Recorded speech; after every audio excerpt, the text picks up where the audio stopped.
This is Brother Peter Diamond, VaticanCatholic.com. I want to talk about the miraculous image of Our Lady of Guadalupe. It first appeared on December 12, 1531.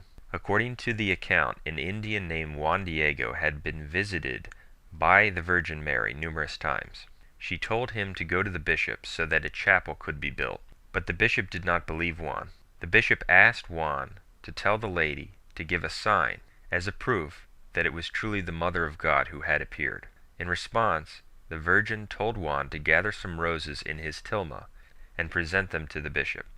As he did so, the roses fell to the floor, and the image of Guadalupe was miraculously imprinted on his tilma. It still exists to this day, 479 years later, and it can be visited in Mexico. The first miraculous aspect of the image that I want to discuss concerns the lack of an undersketch or an underdrawing. Infrared photography has demonstrated that there is no undersketching or underdrawing on the image of Guadalupe. This is miraculous because, as Dr. Philip Callahan, a research biophysicist from the University of Florida, explains, quote, "It's inconceivable that an artist in the 16th century would paint a portrait without first doing a drawing on it." End quote. Making an undersketch prior to painting a portrait goes back to antiquity.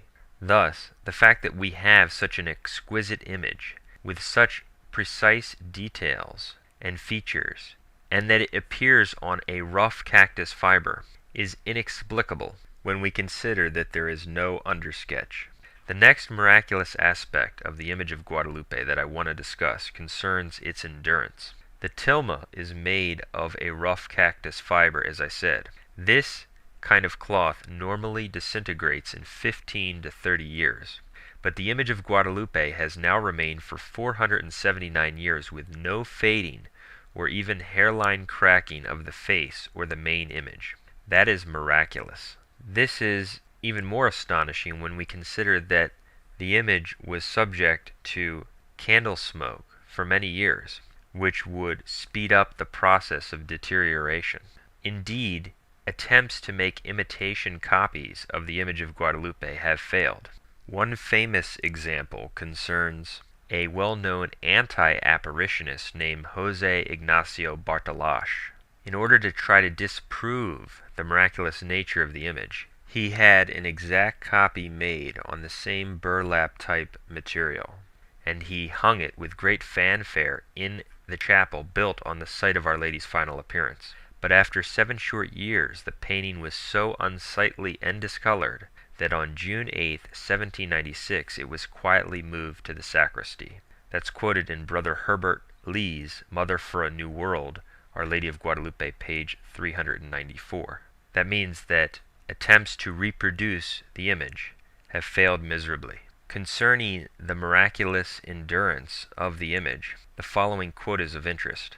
I mentioned Dr. Philip Callahan earlier. He points out that, quote, "The mantle is of a dark turquoise blue. This presents an inexplicable phenomenon because all such pigments are known to be subject to considerable fading with time, especially in hot climates. The Indian Mayan blue wall paintings are already badly faded.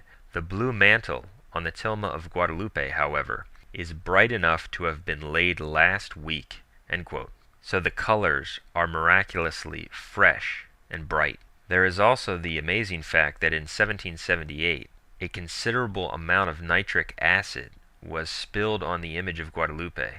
The workman fled in terror, expecting to have seriously damaged his country's most treasured possession, but to everyone's astonishment, only slight stains appeared, which can still be seen in the upper right corner. That's quoted in Janet Barber, The Tilma and Its Miraculous Image, a Handbook on Guadalupe, pages 61 to 62. There is also the fact that in 1921 a bomb was concealed in some flowers that were placed on the altar under the image of Guadalupe. The bomb went off and severely damaged a crucifix, but the glass that contains the image of Guadalupe miraculously was not even damaged. The next aspect of the miraculous image that I want to discuss concerns the stars. Some people have concluded that the stars, as well as the sunburst and the moon, are add-ons, and that the original image was simpler. Dr. Philip Callahan is one of those who holds this idea. He still believes that the image is miraculous, but that the original image was simpler. I believe he is incorrect on this point for two reasons. First, it was discovered in 1983 by Dr. Juan Homero Hernandez and Father Mario Rojas Sanchez that the stars on the image correspond precisely to the constellations of the winter sky on December 12, 1531. And what's so fascinating is that the constellations are shown as viewed from outside the heavens, in other words, in reverse. It's as if we have a picture from someone looking at it from outside the universe. It's a snapshot of heaven and earth from the very moment that Juan Diego saw Our Lady. It becomes even more striking when we consider that the flowers on Our Lady's tunic correspond to the volcanoes in Mexico. This is discussed in detail on page 77 of a handbook on Guadalupe, published by the Academy of the Immaculate. In other words, the interior portion of the miraculous image, which is multifaceted in its manner of instructing and awing, represents the earth, and the turquoise mantle on the outside, featuring the miraculous stars representing the constellations, represents the heavens.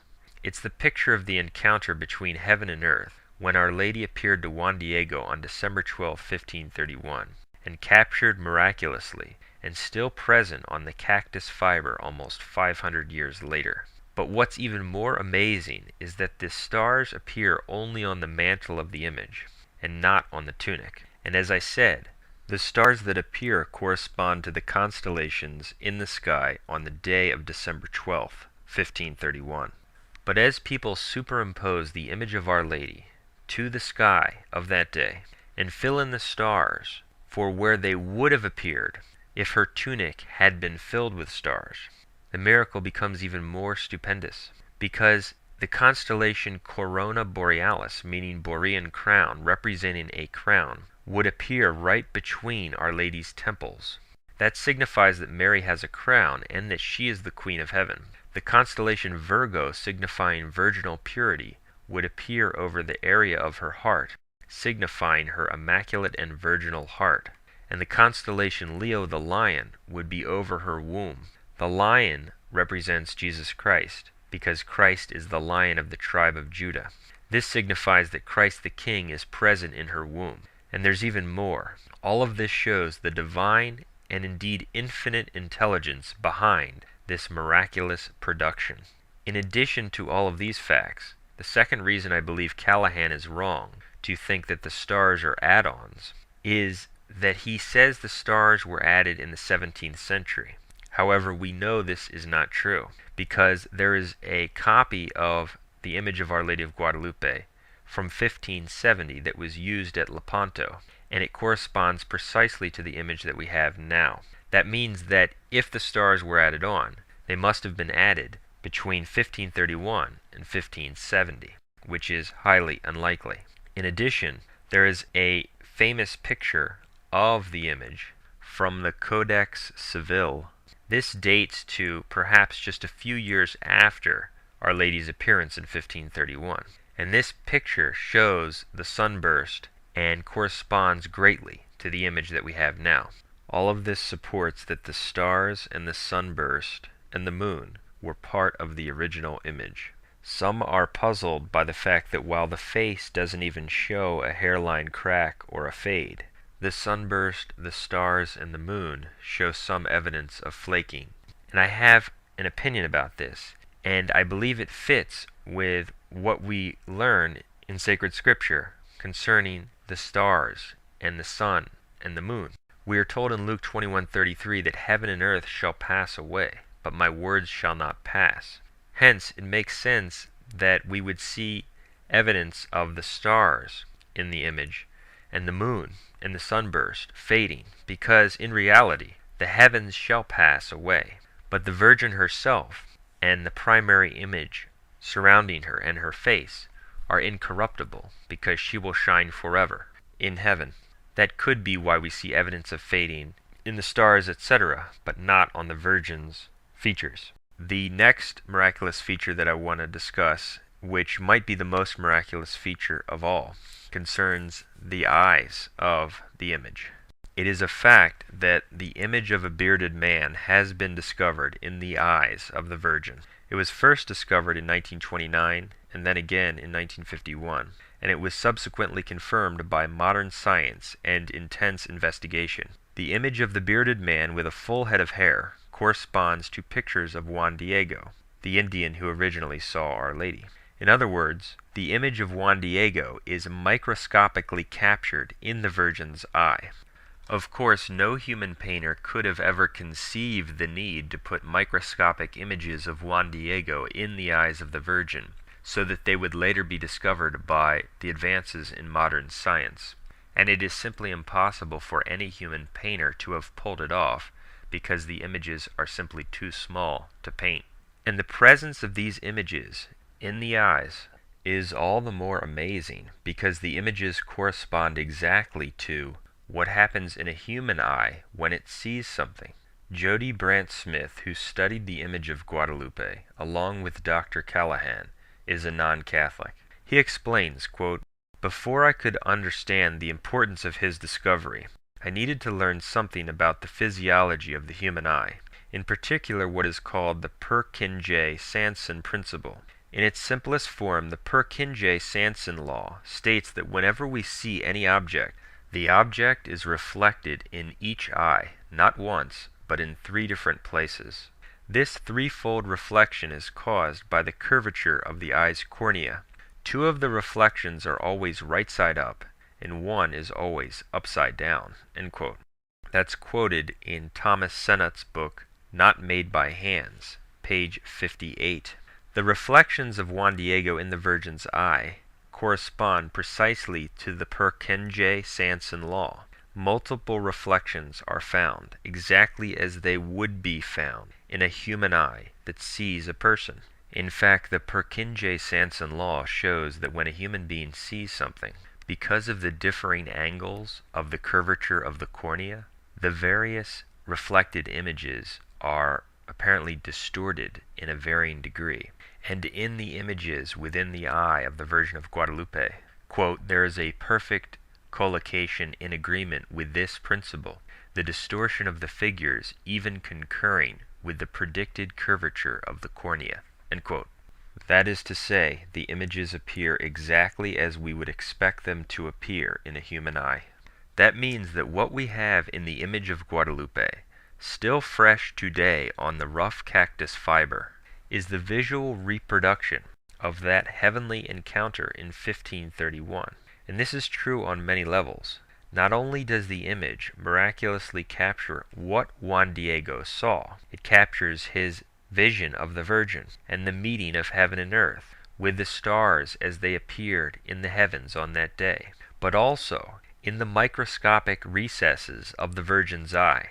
This unspeakably amazing image captures exactly what the Virgin saw, just as it would have been captured in your eye if you saw another person in your room. And there's even more. Quote, "In 1981, Dr. Jose Tonsman, a systems engineer, electrified lovers of Mary of Guadalupe by announcing that his computerized blow-ups of photos of her eyes have revealed microscopically small figures which, he suggests, could be Bishop-elect Zumarraga, Juan Diego, the interpreter Juan Gonzalez, a black woman, an Indian family, a small child, and a man." In other words, this computer engineer, when he blew up the image of the eye many times, discovered the presence of essentially a whole room of individuals captured within the eye of the Virgin. Dr. Jorge Escalante Padilla, a surgical ophthalmologist, considers these reflections to belong to the type which have been described by Schoening on the back surface of the cornea and by Vogt and Hess at the center of the lens. Such reflections are very difficult to detect. Dr. Escalante has also reported the discovery of small veins on both of the eyelids of the image.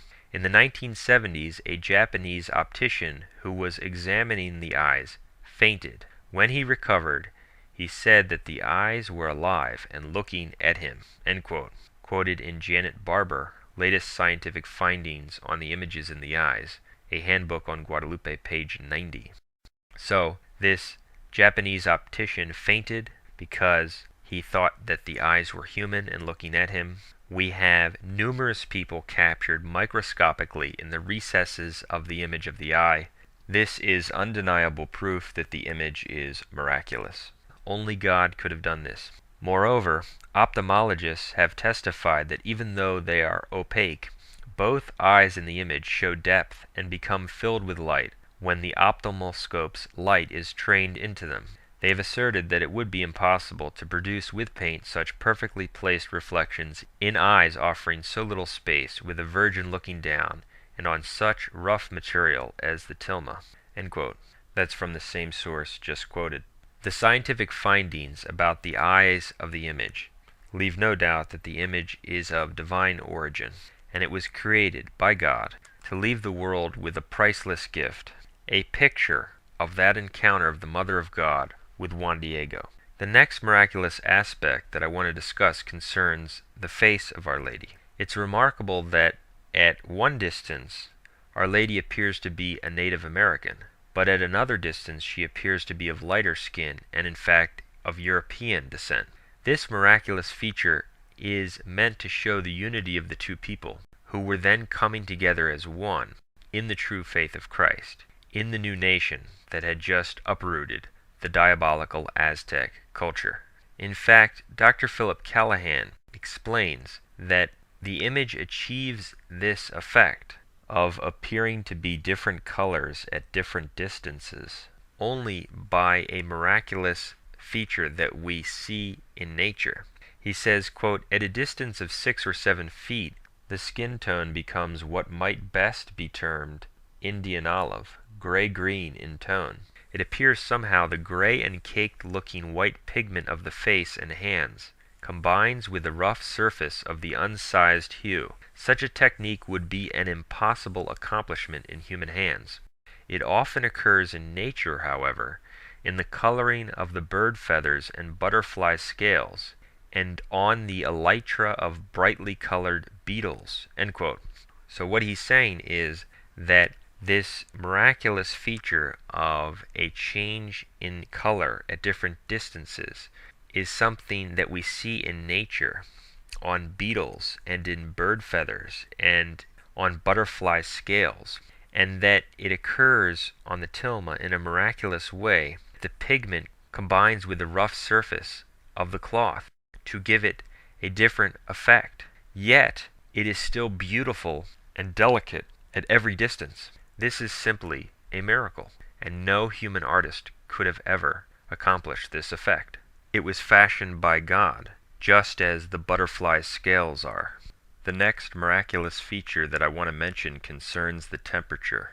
It's remarkable that no matter what the surrounding temperature is, the image itself remains at an even 36.5 degrees Celsius, or 98.6 degrees Fahrenheit, the normal human body temperature. That's quoted in Janet Barber, The Tilma and Its Miraculous Image. As a result of the miraculous image, 8 to 9 million people were baptized into the Catholic faith in the years following her appearance in 1531. It's also worth mentioning that Martin Luther, who by his rebellion against the Catholic Church and his creation of a new kind of false Christianity, spawned countless sects which tore 5 million people from the Catholic Church. He was born in 1483. Hernan Cortez was born 2 years later in 1485. Hernan Cortez was the man who overthrew the Aztec Empire, making the miraculous conversion of the millions, which was facilitated by the image of Guadalupe, possible. The most significant events in Luther's life were occurring at about the exact same time that Hernan Cortez was accomplishing the overthrow of the Aztec Empire. It's almost as if at the very moment that millions in Europe were being torn from the true church, God was arranging it so that twice as many in the New World were being brought into it.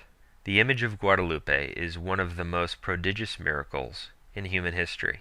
Perhaps God gave it to Mexico because the Aztec Empire was arguably the most wicked culture in human history. He wanted to counteract that level of evil with something of even greater good. The image testifies to the truth of the Catholic faith, because in her message Our Lady directed people to the bishop of the Catholic Church at the time and the traditional Catholic faith. Let those who seek the truth, and those who love the truth, and those who love the Christ embrace this message and the one true faith of Jesus Christ, the Catholic faith. Another miraculous aspect of the image of Guadalupe concerns the reading of the image. Quote, "The Indians saw something in the image of Our Lady that the Spaniards did not comprehend. In that period the Indians did their writing in hieroglyphics, so to them the image was a hieroglyphic letter. The fact that the natives read the image is most important in understanding the purpose of Our Lady's apparitions.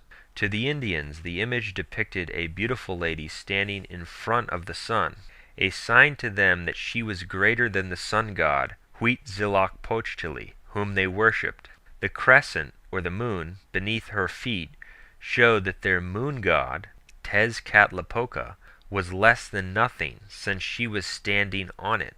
The stars they thought so much of were only a part or a portion of her mantle. At her throat was a brooch, with a small black cross in the center, reminding them that this was the emblem of the Spanish friars, and there was one greater than she." End quote.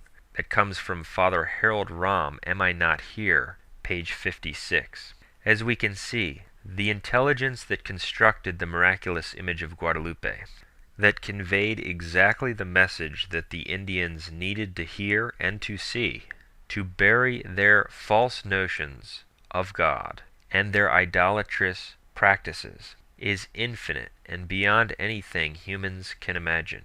Reading the image caused millions of Indians to put away their idols and convert to the Catholic faith.